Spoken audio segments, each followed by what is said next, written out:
Muy buenas tardes, bienvenidos a este nuevo episodio de Subiendo al Top. Hoy tenemos con nosotros a Daniel Aldavero, que viene a contarnos una historia que no va a dejar indiferente a nadie. Dani, ¿qué tal? Muy buenas tardes. Muy buenas, Rafa. Muchísimas gracias por invitarme. Muchas gracias a ti por estar aquí y aceptar nuestra invitación. Venimos hoy para hablar de muchas cosas.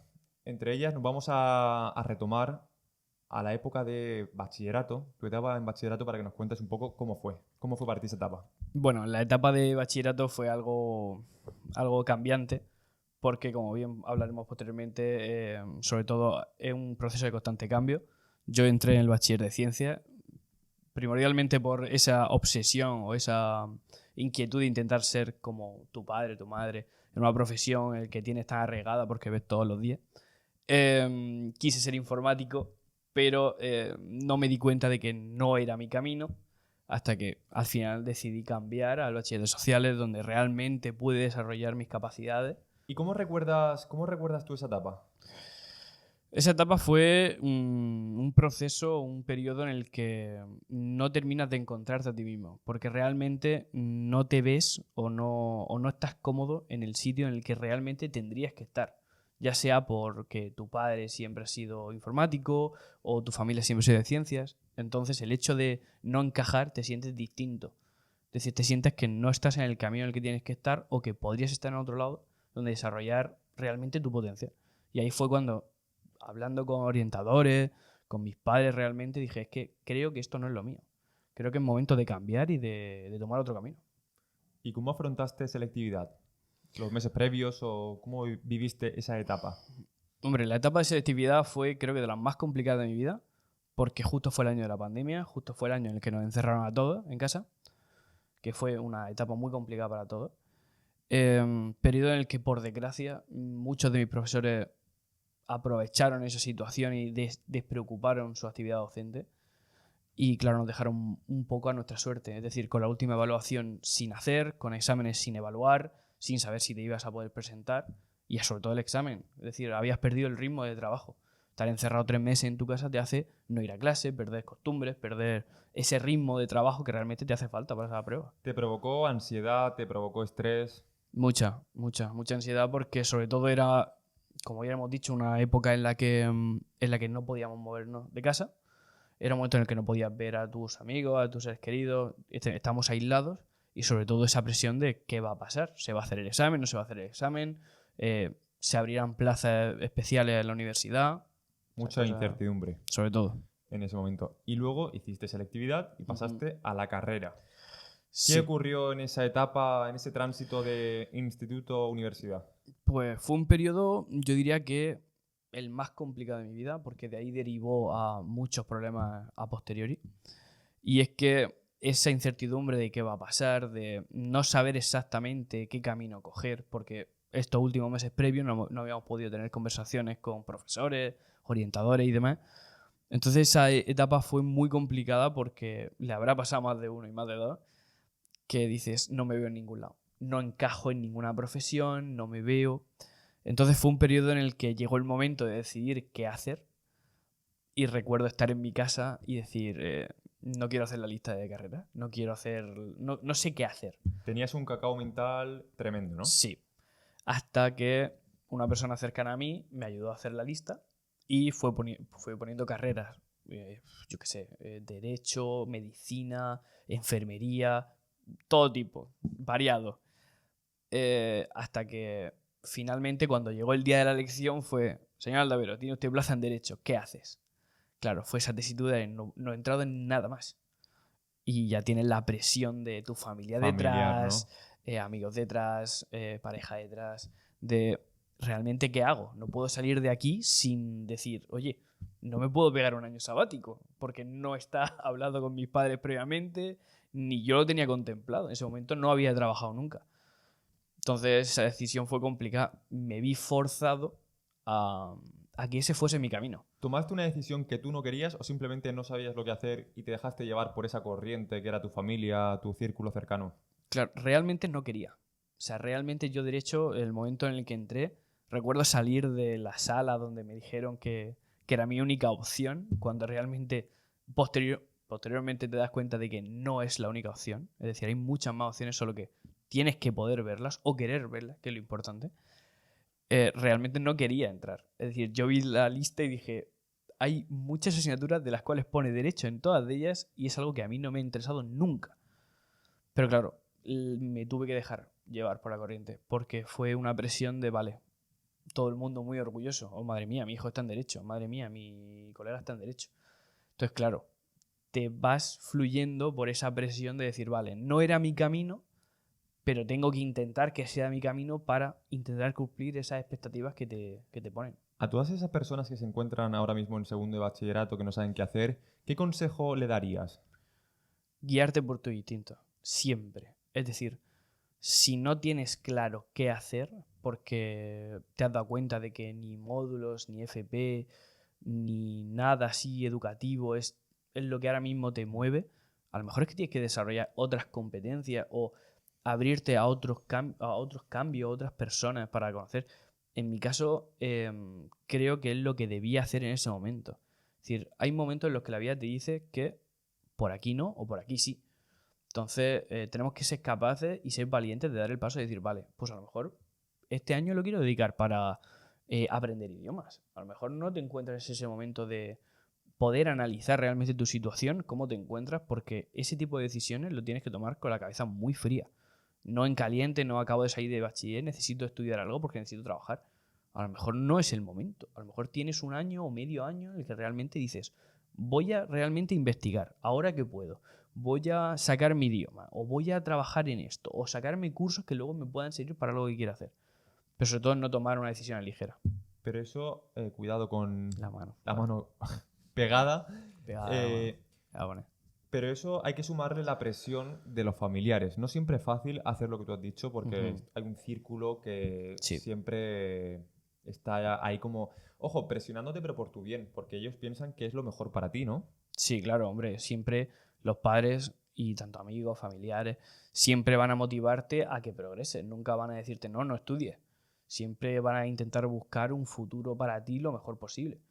Pero claro, tienes que hacerles entender que no todo el mundo estamos en el mismo nivel, en el mismo escalón. A lo mejor realmente necesitas un parón para aclararte, decir lo que realmente quieres hacer, porque yo creo que no hay nada peor que hacer algo que realmente no te apasiona.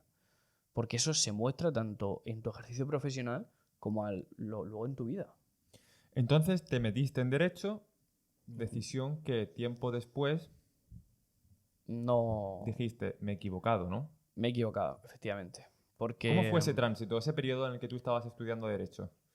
pues ese periodo fue un periodo muy complejo a nivel personal y a nivel psicológico, porque al no estar en un sitio donde sientes que no encajas desde el día uno, sientes que no es tu camino, pero desde el momento en el que entras en la carrera, no ya dentro, que puede pasar, sino ya nada más empezar. Y eso le pasa a mucha gente, ¿no? Que lo sabe, pero por la propia inercia deja pasar el tiempo, las semanas y al Claro, final y eso es un error. pasan 2 años y te dices, ostras. Es un error, porque realmente te das cuenta de que el potencial que tú puedes llegar a tener en otra competencia la estás desperdiciando en algo que realmente sabes que no es lo tuyo.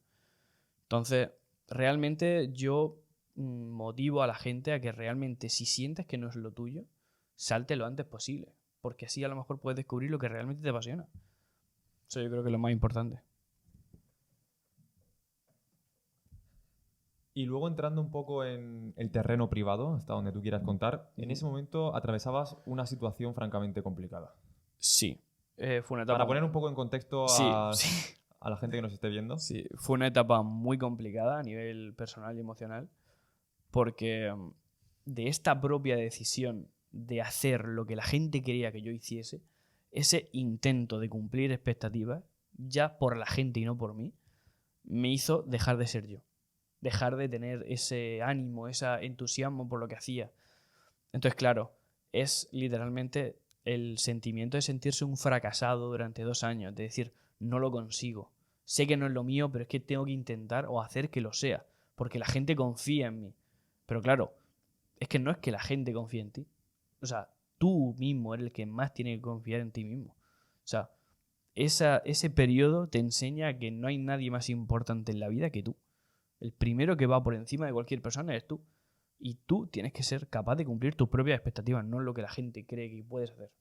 Ese es el principal aprendizaje que te llevaste Sí. en esa etapa, una etapa en la que estudiabas derecho y en tu vida personal estaban ocurriendo cosas que te estaban destrozando por dentro, por así Sí. decirlo. Buscaba evadirme de esa... ¿Qué hacías para evadirte de esas situaciones? O Pues para intentar evitar ese sentimiento de fracaso, de decir, no lo consigo, no soy capaz de llegar a lo que creo que podría llegar a hacer. Pues estaba trabajando en la bocatería como camarero durante la semana y durante el fin de semana trabajaba en Ágora y en Molina Real. Son dos sitios de comuniones y de bodas. Claro, intentaba sentirme útil de alguna otra manera, ya que en los estudios no era capaz de sentirme realizado, de decir, niño, lo estoy consiguiendo. Entonces, creo que fue una decisión que ahora me ha llevado a entender hasta dónde puedo llegar. ¿en qué sentido? En sentido de que creo que todos tenemos que ser conscientes de que tenemos ciertos límites hasta los que podemos llegar. En el momento en el que sobrepasamos esos límites, creo que dejamos de ser nosotros mismos, dejamos de tener aspiraciones, dejamos de ser una persona que realmente la gente pueda admirar y tú te puedas admirar a ti mismo, sino que eres un robot, eres un autómata. Directamente va a hacer lo que tiene que hacer y se va. Y al día siguiente igual. Entonces yo creo que eso es muy importante. Es decir, tú tienes que saber hasta dónde puedes llegar. Y de esa situación complicada, ¿cómo conseguiste salir? Pues esa situación complicada derivó tanto en dejarme la carrera al conseguir determinar que no era lo mío, que me costó muchos meses. Luego, claro, tienes a la familia diciendo, madre mía, te has dejado Claro, derecho. ¿dejaste la carrera con el apoyo de tu círculo Al o...? principio no. Al principio yo dejé la carrera como decisión mía propia porque realmente apliqué el yo tengo que ir por delante de cualquier persona porque me estoy destruyendo. O sea, ya no soy yo. Perdí mi trabajo, perdí mi pareja, perdí mi carrera, mi familia, lógicamente, preocupada por la incertidumbre de qué voy a hacer. Fue un punto de inflexión. Fue un punto de inflexión. Fue un punto de inflexión en el que dije, creo que he tocado fondo. Creo que por todo eso me ocurrió en una semana, nada más. Entonces, un momento en el que realmente dices, creo que hasta aquí, no puedo más. Entonces, Y en esa situación, ¿cómo reaccionas? En el momento en el que dices, hasta aquí hemos llegado, ¿cómo empieza otra vez el ascenso? pues, como ya sabemos todos, al principio es negación. Es decir, madre mía, lo he perdido todo. O sea, todo lo que para mí era importante, los pilares básicos se me han ido. Ya no tengo trabajo, porque ya no podía más. Anímicamente no estaba para trabajar. La carrera me la había dejado, creo que fue uno de los primeros pasos valientes que llegué a dar. Y a nivel sentimental lo tenía todo destrozado. Es decir, Como consecuencia un poco de esa situación de la carrera, ¿no? efectivamente, por eso es muy importante tomar las decisiones y poner tus límites. Porque si no pones tus límites, tu alrededor sufre. Porque te ve mal, te ve hundido, te ve que ya no eres tú. Y por eso puedes perder gente. Gente que para ti era vital en ese momento. Entonces, claro, yo creo que de ahí la importancia. ¿Y qué recursos utilizaste para empezar a cambiar? Al A darte a ti mismo una principio, segunda oportunidad, a crear una nueva vida, al por así principio decirlo. fue mucho deporte. Es decir, entrenaba. O sea, esa situación te lleva a una inestabilidad emocional de decir, vale, no quiero estar despierto porque me torturo mentalmente por todo lo que he perdido, pero tampoco quiero estar dormido porque sueño. Entonces, claro, eh, Claro, mm, tenías hasta pesadillas. claro, yo intentaba entrenar 8 o 9 horas, a lo mejor entrenaba 8 o 9 horas en el gimnasio. 4 o 5 horas de fuerza, luego me metía a hacer Qué ejercicio de locura. alta intensidad y luego cuando terminaba de alta intensidad volvía a hacer fuerza, con tal de llegar a mi casa, estar prácticamente casi desmayado y acostarme. Y al día siguiente igual.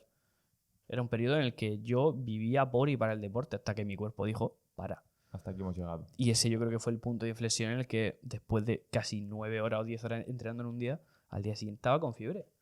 Es decir, mi cuerpo dijo, para, hasta aquí. O sea, te estás muriendo, te Te estás estás matando. destrozando por Te dentro. estás destrozando por dentro y ya no solo mentalmente.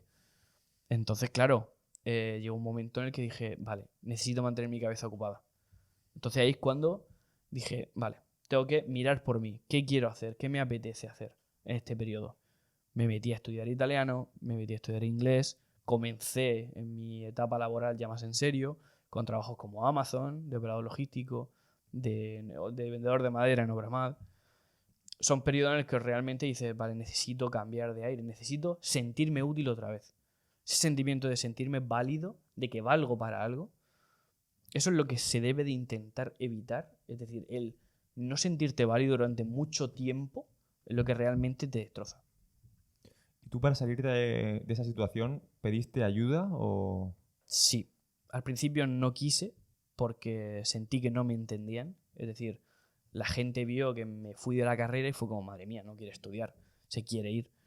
Pero nadie vio detrás la historia de 2 años levantándote y acostándote sintiéndose un fracasado. Es decir, no lo consigo, por más que me esfuerzo, ya no es que no he estudiado, o he salido más de la cuenta, o he perdido el tiempo, no, es que es uno de los casos que a mí me dolió fue pegarme 2 meses estudiando para un examen en serio, es decir, como si fuese el TFG, y al final decir, señor Aldavero, tiene usted un 6.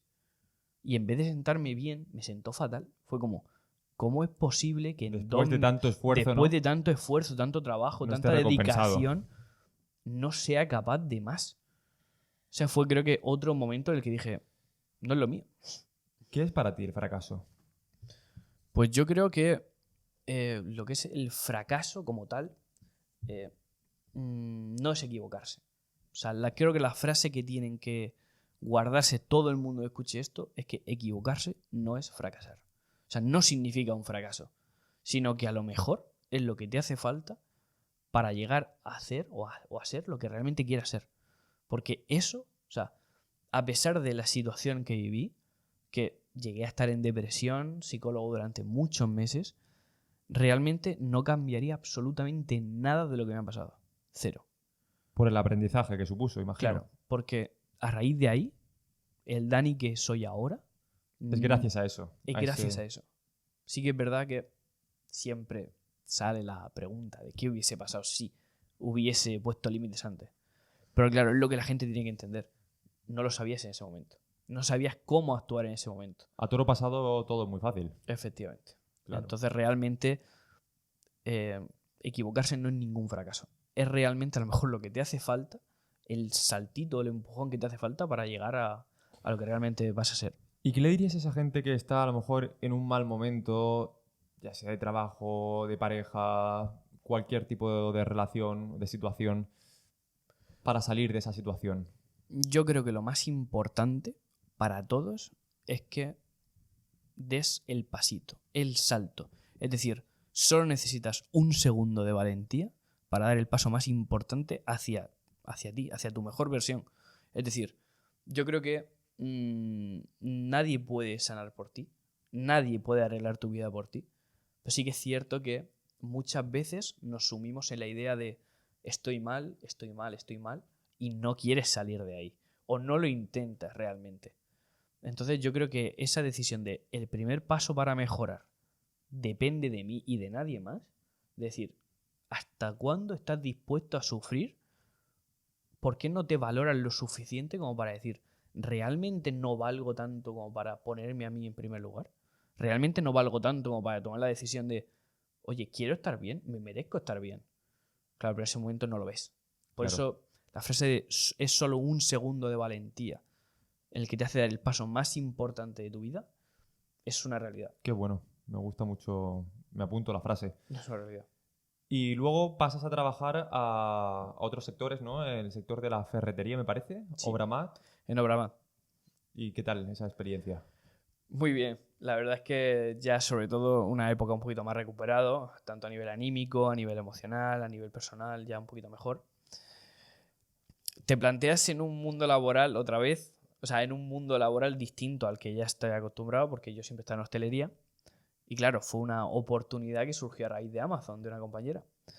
Entonces, claro, es un nuevo comienzo, una nueva experiencia que al principio da miedo porque la venta al público ya sabemos todos que es curiosa, te cruzas gente muy curiosa y hay anécdotas muy curiosas sobre Pues eso. ahora si quieres nos cuentas alguna. Y claro, te supone la idea de, madre mía, nunca he estado aquí. Pero claro, como ya has aprendido, ya has aprendido que realmente si tú estás motivado, si tú estás feliz y estás bien contigo mismo, ¿quién te puede parar? Nadie. Tú eres tu límite, tú eres tu bloque. Tú eres tu propio límite. Tú eres tu propio límite. El límite está en tu mente, ¿no? Efectivamente. ¿No dicen eso? Por eso es la importancia de aprender a poner límites. ¿Hasta dónde crees que eres capaz de llegar? Entonces empecé allí sin ningún tipo de experiencia. De conocimiento Simplemente tampoco, ¿no? alegría, gracia y intentar explicar a la gente lo poco que sabía en tienda sobre madera. Claro. Dime tú. Pero esos conocimientos te sirvieron después para una cosa. Tú vivías en un piso Efectivamente. y llegó un día en el que tú dijiste, bueno, tu familia y tú, Ujú. vamos a hacer una casa. Sí. Quiero decir, llegó el día en el que tú dijiste, me quiero construir mi propia casa. No fue exactamente así. Recuerdo que estaba trabajando allí en Obramar, una tarde tórrida de estas de agosto, de ¿no? 45 grados a la sombra. Y recuerdo estar en el turno en el descanso y recibir un mensaje de mi padre diciendo, chicos, tenemos una reunión familiar urgente. Y dije, ¿qué ha pasado? Eso al volver a casa por la noche. Claro. Ha muerto algún familiar, ha pasado algún accidente, algún coche se ha roto, lo que sea. Y recuerdo llegar a mi casa. A ti no te habían comentado nada antes. Cero. El único mensaje que recibí yo es, chicos, esta noche reunión familiar urgente. Y dije, vale, vamos a ver qué pasa. Y cuando llegué se planteó la idea. Curiosamente, uno de los coches que tenemos se había roto. ¿Cómo reaccionaste a esa macabra, loca idea, Pues como lo quieras llamar, de, oye, vamos a vender el piso para construirnos una casa? es que Que ahora ustedes verán el significado de construir. sí. La gente piensa, bueno, contrato obreros, contrato una empresa y me la construyo. Ojalá. Pero ahora nos cuentas. Entonces, ¿cómo reaccionaste a la noticia? Pues al principio no era el plan original. Es decir, el plan original era que, ya te digo, se rompió uno de los coches y mi padre dijo, estoy cansado de esta rutina, de este trajeteo de la ciudad, de llegar de trabajar y no encontrar aparcamiento y demás. Entonces se planteó la idea.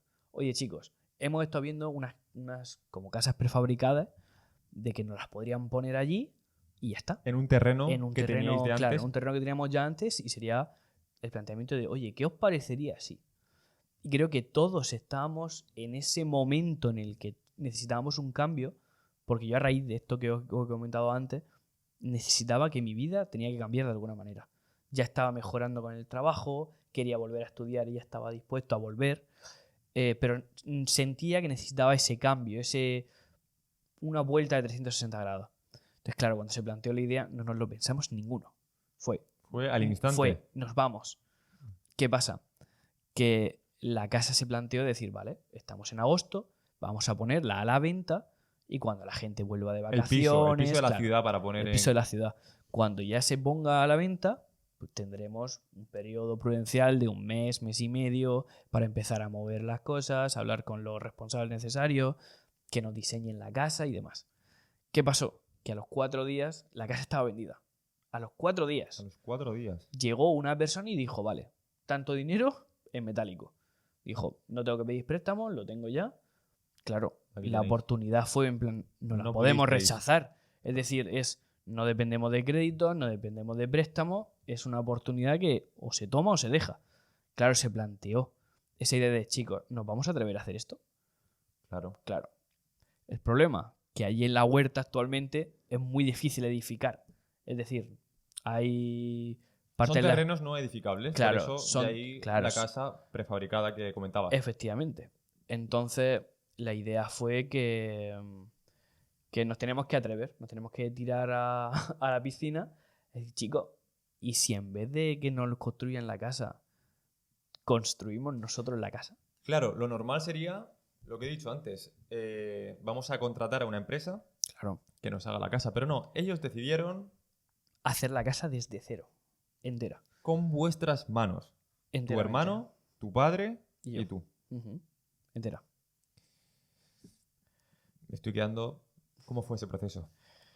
Pues al principio fue de mi padre es informático, es decir, no es un No no es un viene- arquitecto, no es un obrero, pero viene de los conocimientos que adquirimos de su padre, de mi abuelo. Entonces, claro, mi padre siempre ha aprendido todo de él y yo de mi padre. Entonces la idea fue, imagínate el día de mañana, cuando pasen, quién sabe, 20, 30, 40 años, decir, esto lo hemos levantado nosotros. Entonces, claro, se planteó la idea y dijo, vamos a ello. Pero claro, fue un proceso muy complejo en el que primero nos tiramos semanas, en las primeras 2 semanas planeando la estructura, los materiales, todo, y ya mano a la obra. manos a la obra de salir de la universidad, literalmente con la presión de, chicos, nos tenemos que ir. La casa se ha vendido, nos han dado un mes de margen. Y no tenemos dónde No quedarnos. tenemos dónde quedarnos. Es decir, hay que hacer mucho. Había que tirar el trastero que había colocado, limpiarlo entero, hacer la estructura de hierro, soldarlo. Claro, para poner en situación a la gente, hablamos de una parcela sin nada Efectivamente. y una construcción desde cero. No es que estuviese ya la estructura, No, nada. cero. Levantar las paredes, Cero, todo. soldar. Todo. Soldar, electricidad, fontanería, todo el tema de suelos, paredes, entero. Sí. Muy Y bien. a día de hoy la tenéis casi A terminada, ¿no? día de hoy, gracias. Estamos en abril. Estamos desde en abril. agosto, trabajando 7 días a la semana. Claro, si el 10 plan, horas. claro, la dinámica era salir de clase, o bueno, mi padre de trabajar, a lo mejor llegar allí a las 3 de la tarde y comerte, ¿qué? 2 quicos, 3 alcachofas y ponerte a trabajar porque no da tiempo. Es decir, íbamos a contrarreloj. Entonces íbamos a contrarreloj, pero esa experiencia de construir una casa desde cero, de lo que es ver todo desde el inicio, el progreso, que es lento, porque el progreso es muy lento, pero cuando vas haciendo pequeños pasitos, realmente te das cuenta de merece la pena. Claro, cuando vas viendo esa evolución, ostras, esto como Claro. estaba y 2 semanas después, cómo está ahora, ¿no? Claro, a lo mejor tardabas en una parte concreta, tardabas muchísimo tiempo en fontanería, electricidad, pero luego ponías 2 o 3 paredes y decías, va cogiendo forma, ya aparece una casa, ya. Bueno, Dani, entonces, después de montar el tejado, las paredes, toca pues separar bien, por así decirlo, las estancias de la casa, las habitaciones, el salón, el suelo. ¿Cómo va todo ese proceso? Es un proceso muy lento, porque es un proceso en el que a lo mejor tardas 3-4 horas en poner que 4 o 5 líneas de losas. Es decir, contábamos con que estábamos solos completamente. Entonces era levantar sacos de 25 kilos de yeso, amasarlos a mano, la cantidad de agua adecuada y demás. A veces que salía mejor, a veces que salía peor. Claro ejemplo de que ninguno somos profesionales de eso concretamente. Entonces, claro, había masas que te salían más fáciles, masas que te salían más duras, claro. Todo eso dificulta y ralentiza el proceso. Los azulejos del baño, la electricidad. Claro. Es un proceso Es un proceso sobre todo de prueba y error. en 7 meses. Claro. Pero como todo en la vida. O sea, todo en la vida se basa en prueba y error. Por eso equivocarse no es ningún fracaso, como hemos dicho antes. Es decir, que es literalmente fallar, darte cuenta de que en qué te has equivocado, cambiarlo y al final mejorar y que salga adelante. ¿Qué consejo le darías a alguien que esté planteándose hacerse una casa para que no cometa los mismos errores que tú a lo mejor pudiste cometer? Pues más que consejo, yo le diría, ten los errores. O sea, nadie nace aprendido, y eso es un hecho. Y no hay aprendizaje más útil que el que venga detrás de un error. Porque es el que realmente te vas a dar cuenta de que algo no funciona, algo que creías que era correcto. Y se puede aplicar a todos los ámbitos de la vida. Es decir, tú te equivocas, te das cuenta de lo que creías que iba a salir bien, no ha salido bien. Entonces se nota que hay algo que tienes que cambiar, algo que puedes mejorar. Entonces le diría que equivócate. Equivócate porque realmente es cuando el día de mañana termines ese proyecto y dirás, gracias a haberme equivocado tanto, el resultado es el que es. Creo que una de las cosas más útiles que te pueden venir de este tipo de proyectos, es decir, adentrarte en esa oportunidad o ese salto de voy a construir una casa, es uno de los miedos que tenemos todos, es la mudanza. Cosas que se pierden, cosas que se rompen. Durante este periodo de tiempo me he dado cuenta de una cosa muy, muy, muy valiosa que vale para todo. Y es que algo que guardes en una caja, ya sea una caja, un cajón, cualquier sitio en el que tú no necesites verlo durante meses, por ejemplo 6 meses, realmente es algo que no necesitas en tu vida. Algo material, algo que en su momento te sirvió, te ayudó a mejorar o a aprender sobre alguna cosa, alguna competencia, pero realmente no lo necesitas. Entonces, la frase creo que es importante, no es el que más posee. No, perdón. La frase más bien sería, no es el que más posee el que más tiene, sino el que conserva lo que realmente le hace falta. Porque cuando eres capaz de discernir lo importante de lo meramente material, valoras lo que realmente tienes. Vale, y la otra frase creo que es muy importante relacionada con la salud mental, para todo el mundo que me esté oyendo y que esté pasando por una etapa similar, es que no es de cobardes pedir ayuda. Creo que una de las mejores decisiones que tomé en mi vida fue darme cuenta de que yo solo no era capaz de superar todo, porque hay momentos en la vida en los que, por ejemplo, en mi caso, la situación me superó en todos los aspectos, profesional, académico, emocional. Has dicho que perdiste... Perdí mi trabajo, mi pareja, mi carrera, todo en un periodo de tiempo muy corto, y los pilares que yo consideraba vitales se me desmoronaron. Yo al principio me cerré diciendo no, esto es una mala racha, saldré. Y te das cuenta de que no. Pierdes tu esencia, pierdes tu alegría, pierdes tu forma de ser, dejas de ser tú. Entonces creo que el paso más importante es pedir ayuda. Para nada es de cobardes, sino es de valientes. O sea, darte la oportunidad de alguien que sabe ayudarte en un momento en el que tú no sabes qué hacer. Tomamos nota de ese mensaje. Pues muchísimas gracias, Dani, por haber aceptado esta entrevista y haber venido a nuestro podcast. Ha sido un auténtico placer. El placer es mío. Muchísimas gracias. Hasta la próxima. Hasta la próxima. Y a todos ustedes, a todos vosotros, a todos los que nos estáis viendo, nos vemos en el próximo episodio de Subiendo al Top. Gracias por estar ahí. Hasta la próxima.